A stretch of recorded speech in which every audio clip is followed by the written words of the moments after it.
आज की मुरली स्टार्ट करते हैं मेरे भाई। आज की जो मुरली है 17/12/2024 की आज की जो मुरली है हम इसको आज पढ़ते हैं। आप विचार करना और विचार करके बताना हमको, जो आपको अच्छा लगे वही करना, आपके और किसी की बात मत सुनना, ठीक है। 17/12/2024 की मुरली आज प्रातः मुरली मधुबन। ओम शांति। बाप दादा। मीठे बच्चे, तुम बाप के पास आए हो अपने सौभाग्य बनाने। परम सौभाग्य उन बच्चों का है जिनका ईश्वर सब कुछ स्वीकार करता है। प्रश्न: बच्चों की किस एक भूल से माया बहुत बलवान बन जाती है? उत्तर है, बच्चे भोजन के समय बाबा को भूल जाते हैं। बाबा को न खिलाने से माया भोजन खा जाती, जिससे वह बलवान बन जाती है, फिर बच्चों को ही हैरान करती है। यह छोटी सी भूल माया से हार खिला देती है। इसलिए बाप की आज्ञा है, बच्चे याद में खाओ। पक्का प्रण करो, तुम्ही से खाऊं। जब याद करेंगे तब वह राजी होगा। यानी कि बाप जो हमारे शिव हैं, पॉइंट ऑफ लाइट, उनको याद करना है कि आप ही खा रहे हो, इसको खाने को हम नहीं खा रहे हैं। गीत: आज नहीं तो कल बिखरेंगे यह बादल। आज नहीं तो कल बिखरेंगे ये बादल। ओम शांति। ओम शांति। बच्चे समझते हैं कि हमारे दुर्भाग्य के दिन बदलकर अब सदा के लिए सौभाग्य के दिन आ रहे हैं। नंबरवार पुरुषार्थ के अनुसार भाग्य बदलते ही रहते हैं।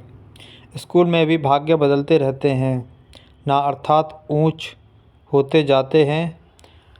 तुम अच्छी रीति जानते हो, अब यह रात ख़त्म होने वाली है। अब भाग्य बदल रहा है, ज्ञान की वर्षा होती रहती है। सेंसिबल बच्चे समझते हैं, बरोबर दुर्भाग्य से हम सौभाग्यशाली बन रहे हैं, अर्थात स्वर्ग के मालिक बन रहे हैं। नंबरवार पुरुषार्थ के अनुसार हम अपना दुर्भाग्य से सौभाग्य बना रहे हैं। अब रात से दिन हो रहा है, वह तुम बच्चे बिगर कोई को पता नहीं है।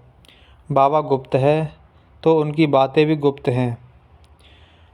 भल मनुष्यों में ने बैठकर सहज राजयोग और सहज ज्ञान की बातें शास्त्रों में लिखी हैं, परंतु जिन्होंने लिखा है तो मर गए। जिन्होंने लिखा है वह तो मर गए हैं। बाकी जो पढ़ते हैं वह कुछ समझ नहीं सकते, क्योंकि बेसमझ है। कितना फ़र्क है। तुम भी नंबरवार पुरुषार्थ अनुसार समझते हो। सभी एक रस पुरुषार्थ नहीं करते। दुर्भाग्य किसको सौभाग्य किसको कहा जाता है, यह सिर्फ तुम ब्राह्मण ही जानते हो, और तो सभी घोर अंधकारी में हैं। उनको जगाना है समझाकर। सौभाग्यशाली कहा जाता है सूर्यवंशियों के 16 कला संपूर्ण वही हैं।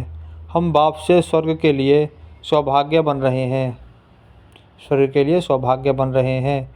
जो बाप स्वर्ग रचने वाला है, अंग्रेजी जानने वालों को भी तुम समझा सकते हो। हम हेविनली गॉड फादर द्वारा हेवन का सौभाग्य बना रहे हैं। हेवन में है सुख, हेल में है दुख। गोल्डन एज माना सतयुग, सुख आयरन एज माना कलयुग। दुख बिल्कुल सहज बात है। हम अभी पुरुषार्थ कर रहे हैं। अंग्रेज, क्रिश्चियन आदि बहुत आएंगे। बोलो, हम अब सिर्फ एक ही हेविनली गॉड फादर को याद करते हैं, क्योंकि मौत सामने खड़ा है। बाप कहते हैं, तुमको मेरे पास आना है। जैसे तीर्थों पर जाते हैं ना, वो बुद्धियों का अपना तीर्थ स्थल तीर्थ स्थान है। क्रिश्चियन का अपना, हर एक ही रस्म रिवाज अपनी होती है। हमारी है बुद्धि योग की बात। जहाँ से पाठ बजाने आए हैं वहाँ फिर जाना है। वह है हेवन स्थापन करने वाला गॉड फादर। उसने हमको बताया है, हम आपको भी सच्चा पथ रास्ता बतलाते हैं। बाप गॉडफादर को याद करो तो अंतमति सो गति हो जाएगी। जब कोई बीमार पड़ते हैं तो उनकी सभी जाकर सावधान करते हैं कि राम कहो। बंगाल में जब कोई मरने पर होता है तो गंगा पर ले जाते हैं, फिर कहते हैं हरि बोल, हरि बोल। तो हरि के पास चले जाएंगे, परंतु कोई जाता नहीं है।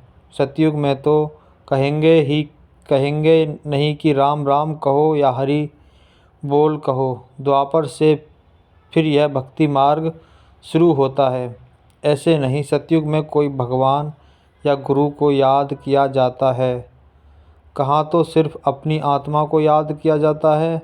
हम आत्मा एक शरीर छोड़ दूसरा लेंगे, अपनी बादशाही याद पड़ती है। समझते हैं हम बादशाही में जाकर जन्म लेंगे। यह अब पक्का निश्चय है। बादशाही तो मिलनी ही है ना। बाकी किसको याद करेंगे अथवा दान पुण्य करेंगे। वहाँ कोई गरीब होता ही नहीं जिसको बैठ दान पुण्य करें। भक्ति मार्ग की रस्म रिवाज अलग अलग, मार्ग की रस्म रिवाज अलग अलग हैं। अभी बाप को सब कुछ दे 21 जन्मों का वर्षा लिया, फिर दान पुण्य करने की दरकार नहीं। ईश्वर बाप को हम सब कुछ दे देते हैं, ईश्वर ही स्वीकार करते हैं। स्वीकार न करें तो फिर देवेंगे कैसे। न स्वीकार करें तो वह भी दुर्भाग्य स्वीकार करना पड़ता है ताकि उनका ममत्व मिटे। यह भी राज तुम बच्चे जानते हो। जब ज़रूरत ही नहीं होगी तो स्वीकार क्या करेंगे। यहाँ तो कुछ इकट्ठा नहीं करना है, यहाँ से तो ममत्व मिटा देना पड़ता है। बाबा ने समझाया है, बाहर कहाँ जाते हो तो अपने को बहुत हल्का समझो। हम बाप के बच्चे हैं, हम आत्मा रॉकेट से भी तीखी हैं। ऐसे देही अभिमानी को पैदल करेंगे तो कभी थकेंगे नहीं, देह का भान नहीं आएगा। जैसे कि यह टांग चलती नहीं, हम उड़ते जा रहे हैं। देह अभिमान हो तुम कहीं भी जाओ। आगे तो मनुष्य तीर्थ आदि पर पैदल ही जाते थे। उस समय मनुष्यों की बुद्धि तमोप्रधान नहीं थी, बहुत श्रद्धा से जाते थे, थकते नहीं थे। बाबा को याद करने से मदद तो मिलेगी ना।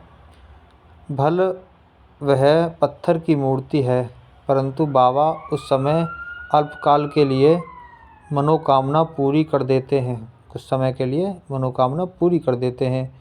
उस समय रजो प्रधान याद थी तो उससे भी बल मिलता था, थकावट नहीं होती थी।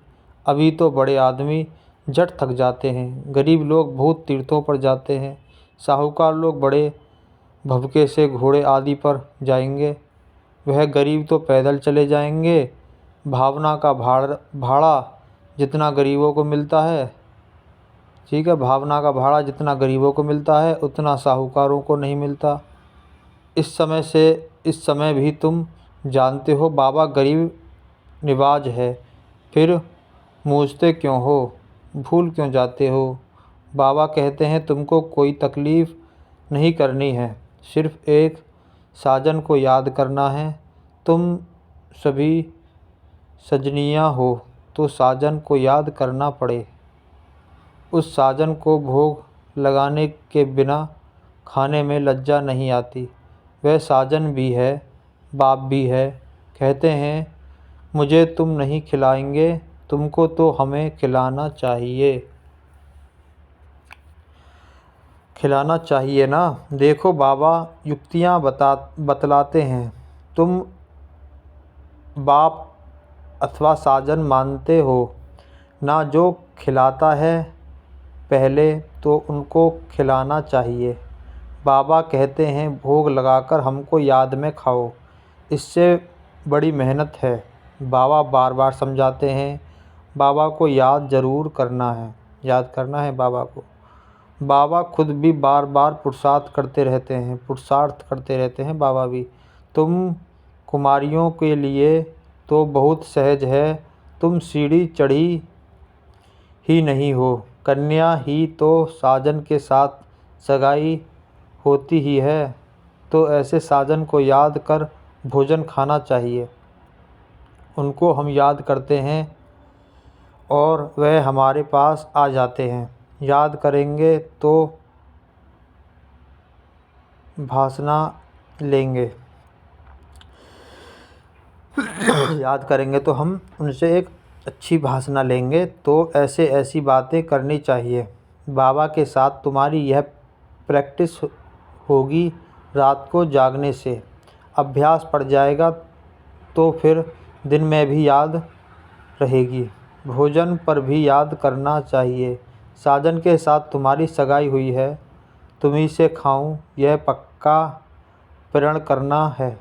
सब याद करेंगे तभी तो वह खाएंगे ना। उनको तो भासना ही मिलती है, क्योंकि उनको अपना शरीर तो नहीं है। कुमारियों के लिए तो बहुत सहज है, इनको जास्ती फैसिलिटीज़ सहूलियतें हैं। शिव बाबा हमारा खिलौना साजन कितना मीठा है। आधा कल्प हमने आपको याद किया। आधा कल्प यानी कि किसमें? सतयुग में और त्रेता में। आधा कल्प ये हो गया। द्वापर आधा कल्प तो एक कल्प जो होता है पूरा होता है। आधा कल्प सतयुग और त्रेता होता है, ठीक है। आधा कल्प ये हो गया। आधा कल्प होता है द्वापर और कलयुग, यानी कि पूरा मिलके एक कल्प बनता है। आधा कलयुग, आधा ये तो बनता है हाफ द्वापर, है ना।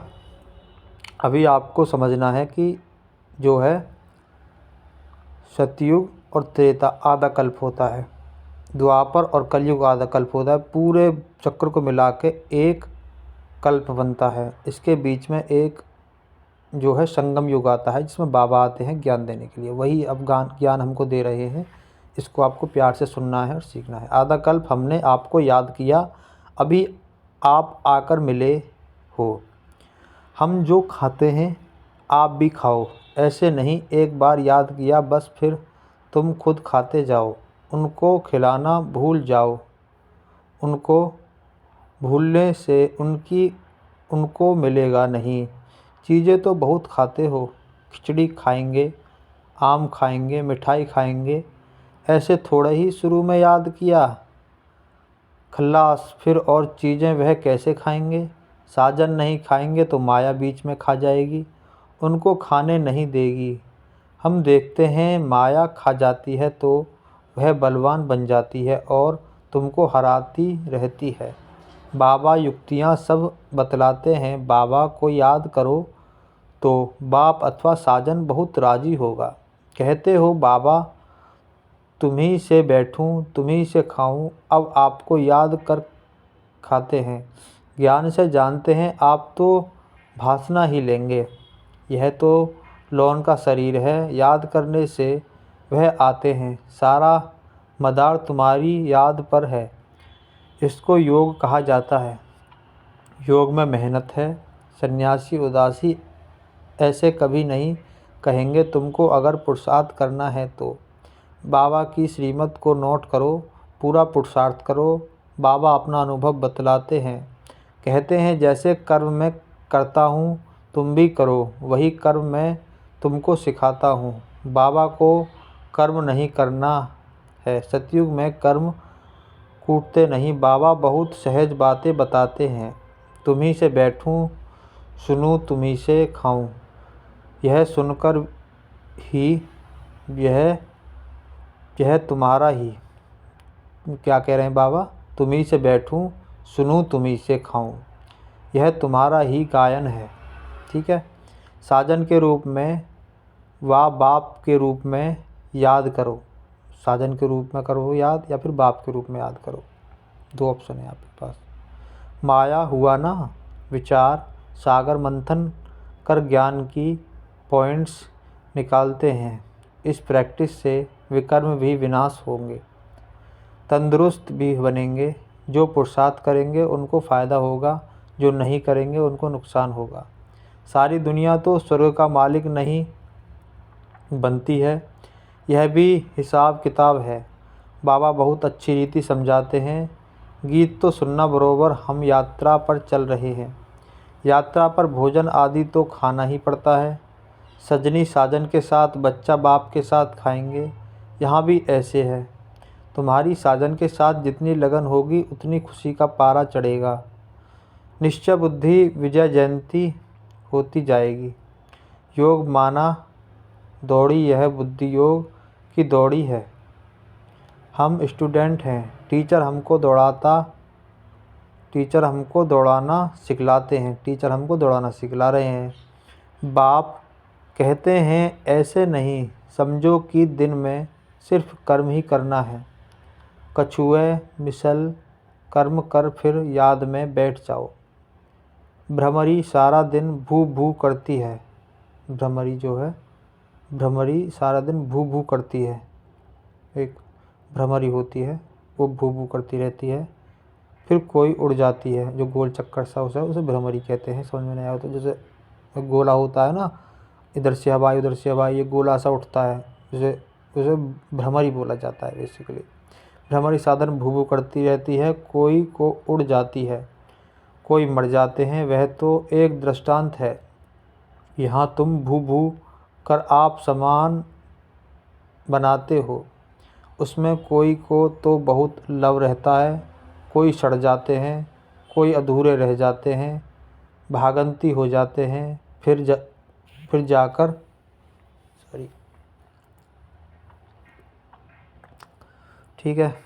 जाकर कीड़ा बनते हैं। तो यह भू भू करना बहुत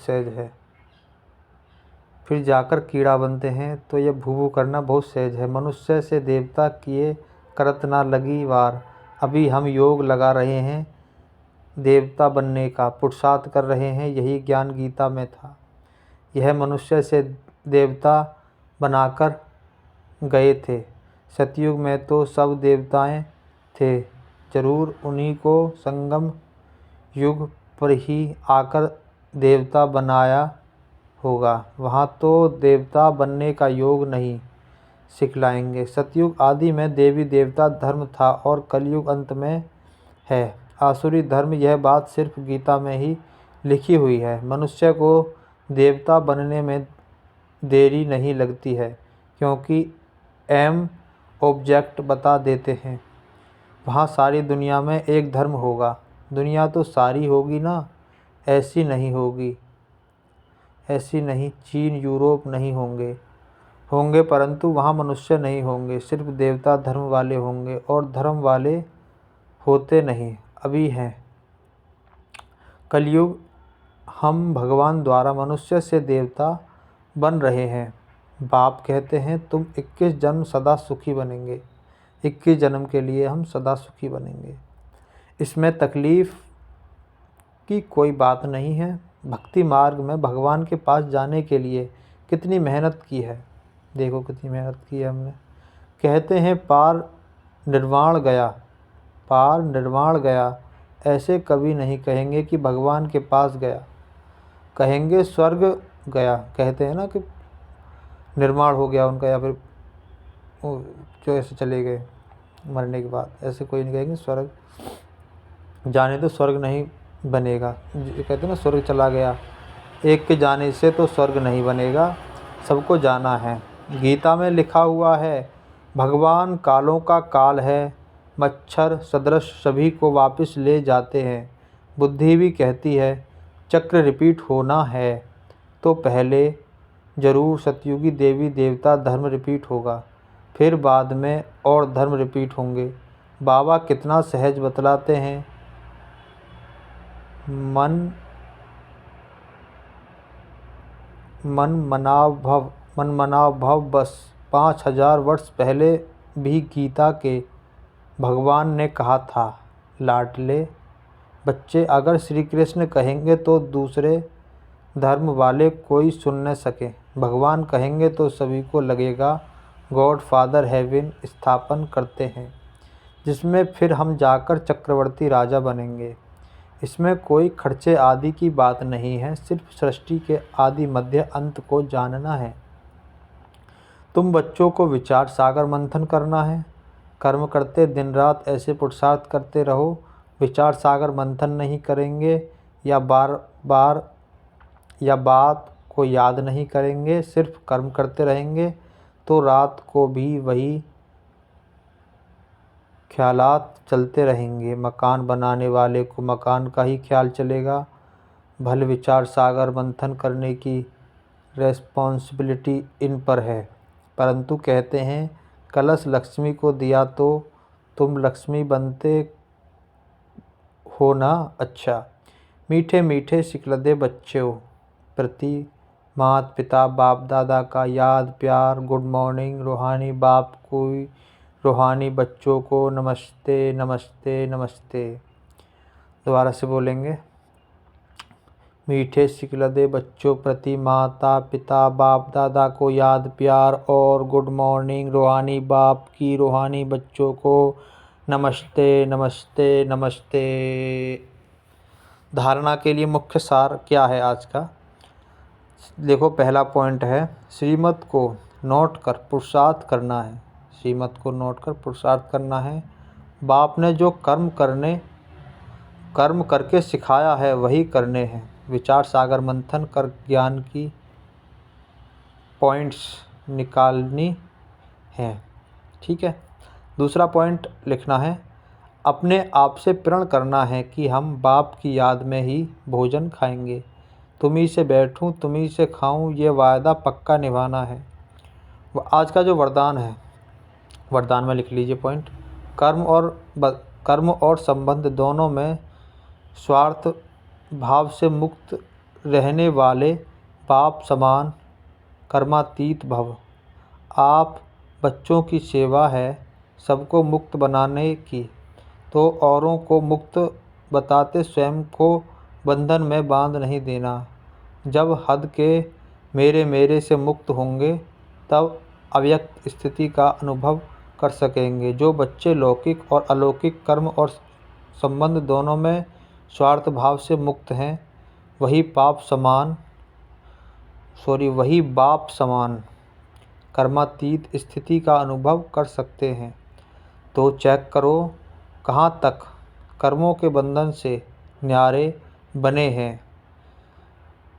व्यर्थ स्वभाव संस्कार के वश होने से मुक्त।